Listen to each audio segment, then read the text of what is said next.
అశ్వగంధ. దీన్ని పెన్నేరుగడ్డ అంటారు తెలుగులో. ఈ పెన్నేరుగడ్డ ఎంత అద్భుతమైన మూలికో ఫ్రెండ్స్ మీకు ఈరోజు తెలియజేస్తాను. జాగ్రత్తగా వినండి.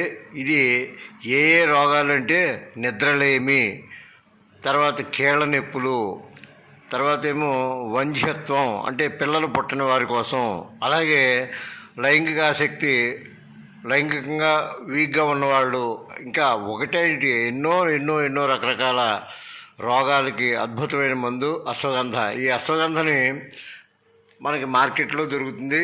ఈ అశ్వగంధని ఎన్ని రకాల జబ్బులకు వాడుకోవచ్చు అంటే మనం చెప్పలేమన్నమాట. ప్రతి మనిషి ఖచ్చితంగా వాడుకోవాల్సిన ఈ పెన్నేరుగడ్డ అనే అశ్వగంధని ఖచ్చితంగా వాడండి. పిల్లల దగ్గర నుంచి ముదుసలి వరకు. ఏమిటంటే ముసలి లక్షణాలని ఆపుతుంది.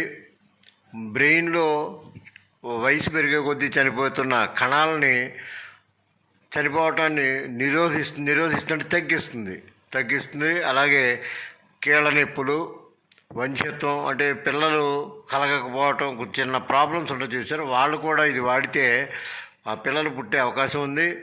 అలాగే లైంగికంగా కాస్త ఇబ్బంది పడుతున్న పురుషులకు కూడా ఇది అద్భుతమైన మందు. ఈ అద్భుతమైన మందు ఎన్ని రకాల జబ్బుల్ని తగ్గిస్తుందో మీకు తెలియజెప్పే ప్రయత్నం చేసుకుందాం. అయితే అశ్వగంధ వాడితే మంచిదే, కానీ ఏ రోగానికి ఎలా వాడితే తగ్గుతుంది అనేది మనం రాబోయే సంచికలు తెలుసుకుందాం. ఖచ్చితంగా అశ్వగంధ యొక్క సుగుణాలని మీరు తెలుసుకోవాలంటే మన ఛానల్ సబ్స్క్రైబ్ చేయండి.